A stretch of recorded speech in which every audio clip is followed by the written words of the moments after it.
here with the Career Kickstart Show. In today's episode, I'm going to be talking about how to thrive in the gig economy. Because let's face it, people, it's here. The job market has changed, and you need to figure out how you can make it work, how you can go from surviving to thriving. But I do have hope for people, because it's not all doom and gloom. You can find your own yellow brick road. It's just you got to figure out how you can adapt to it. Because the traditional thinking about careers and business is that when you've settled on a particular course in this world, you have to ride that road down to the very end. Piffle, I say, piffle. The thing about a road is that you can just step off it. People think about their lives as if this is a pre-planned highway, when it might as well be the Oregon Trail. It's a suggestion, not mandatory for you to go to college. Find a traditional 9-to-5, or I guess in this metaphor, Oregon? I mean, why not just take a left turn at Albuquerque and see what happens? We are trained to think that first you go to primary school, then middle school, and then high school, and then I guess either university or trade school. Then you get married, have kids, retire, and then I guess die. Death is the end point on this. And I mean, it makes sense, because for a brief shining moment post World War II, that was a sustainable path. I mean, we act like it, but if you look at the economic history of it, like the 70s was a mess. The 80s was just depressing, and everybody thought the Japanese were going to crush America, But we have this idea brought back from, the 1950s, that is the way to do it. The American dream. Or for those of you guys who are listening in other countries, the English dream or whatnot. We thought that, let's go back to the point. We thought it was a sustainable path. There were pensions and security when you followed that route. For all my millennials out there, sorry, boo, but that highway to prosperity has fallen into disrepair. And you're more likely to break down on the side of the road than find a pension at the end. Of course, there were many groups where that didn't really work for them, whether it was because of their race or their sexual orientation or their citizenship, what have you. But society liked to force feed us that idea that you were able to work at a company until you died, but that's not it. Like I said, you're not going to find a pension at the end, my millennial friends. That means that we have to be clever and resourceful and willing to take ownership of our careers and businesses. There is no lifeguard on duty. Amigos, there is no lifeguard. Depending on your location, this may be more or less true. But even if you have strong unions, workers' right, and some sort of, shield against the worst excesses of late-stage capitalism, the gig economy is still coming for you. What you can do about this on the macro level is beyond the scope of this podcast episode. It includes being involved as an active citizen, voting and such. So I'm going to bypass that to leave that to maybe some academics or some politicos. But let's just dive into what you can do for yourself on the micro level. Now, disclaimer. Keep in mind who I am speaking to. My audience are for the most part racially educated, privileged people in the Western world. That's it, point blank, stop. These tips are, pretty useful for most people to a point, but they are not universal. And in fact, if anybody tells you that there's universal career tips, they're lying to you.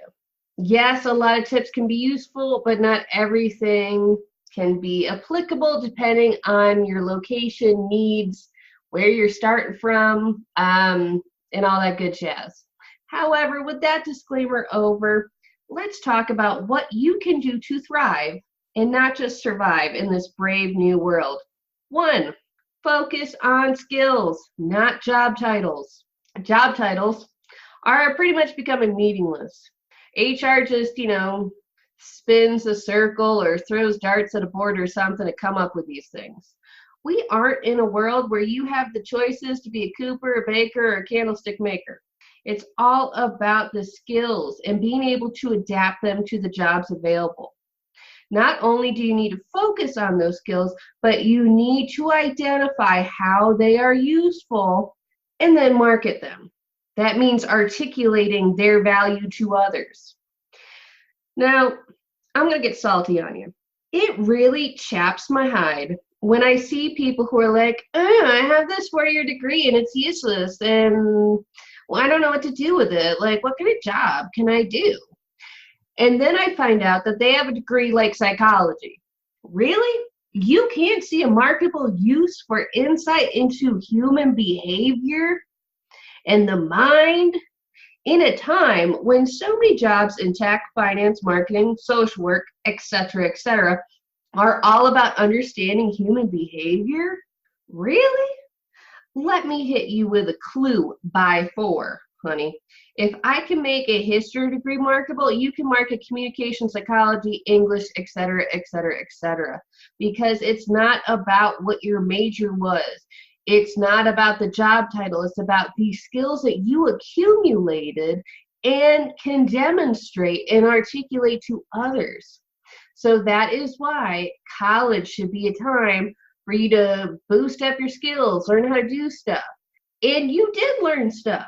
You did build skills. So think back on what you learned and make sure that you can showcase that to other people. That brings me to my second point. Demonstrate your skills.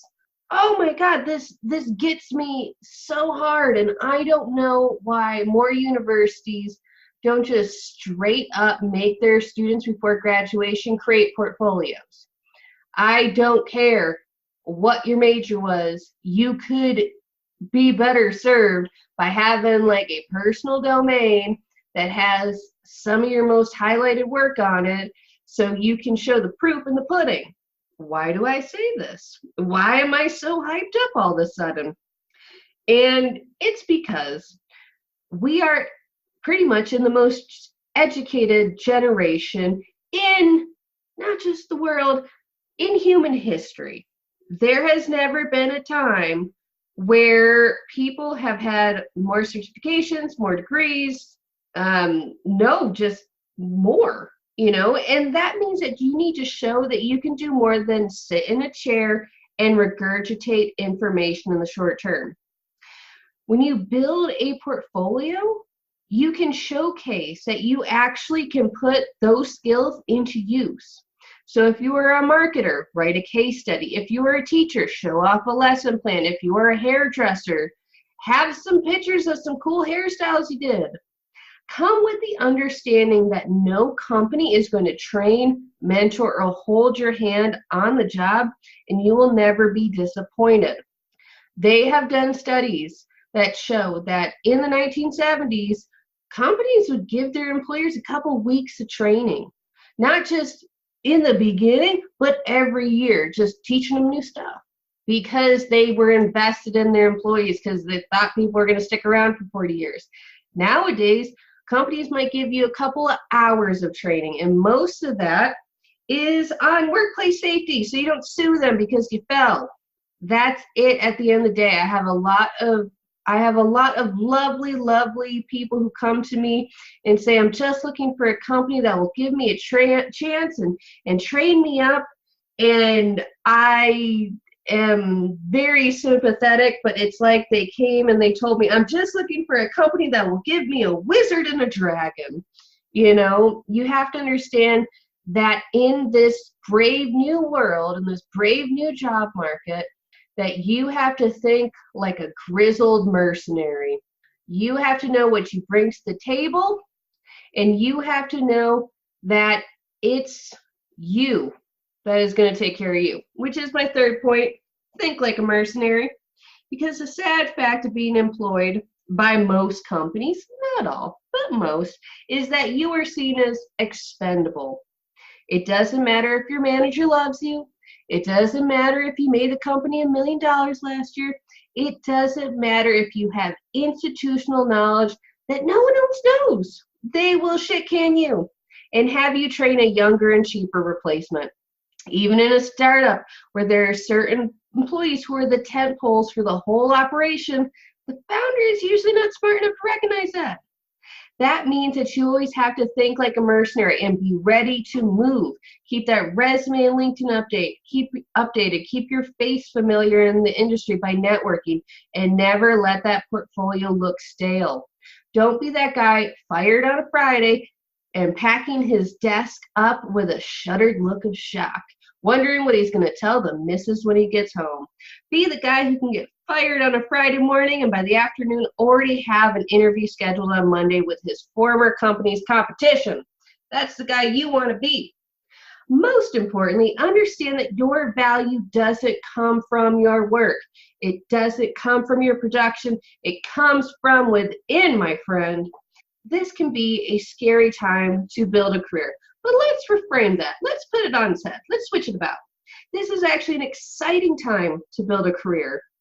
The road might have ups and downs, but you can be the one to pioneer a path that is uniquely you.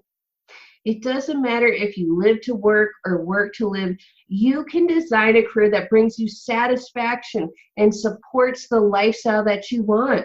It doesn't matter if you want to be a digital nomad in Bali or a domestic goddess in the burbs. You can create that career for yourself. I know that this episode has me being kind of salty, getting real with you guys, rapping about reality. But the thing is that it's not all doom and gloom. When you are able to think like a mercenary, when you are able to understand your skills and articulate them to others, when you have a portfolio that can, showcase your, greatest hits in your career, that is powerful. That is the sort of thing that makes it so that you have a recession-proof career. That is just a good practice for your whole life. If you can maintain that, and keep in mind, it doesn't need to be super hard work. Keeping your LinkedIn updated means that, I don't know, if you have a promotion or something, you just add a new bullet point. It takes 5 minutes. To keep up to date in your industry. Listen to a podcast once a week, from, that's in your niche. When it comes to just keeping your network fresh, choose like a networking group in your local area that you like and just show up once a month for a happy hour. You can be primed for opportunities. You can have a career that brings opportunities to your door, that you can kind of roll with the punches with, whatever they may be. And it doesn't need to be a ton of work. Yes, in the beginning, you have to set up the foundations. You have to make sure that you have that portfolio. You have to really think deeply about what you want, where you want to go. But once you kind of do that preliminary work, the maintenance is easy. It's just all a matter of making sure that you understand that it's on you. That can be scary, but that is where the reward is in the risk.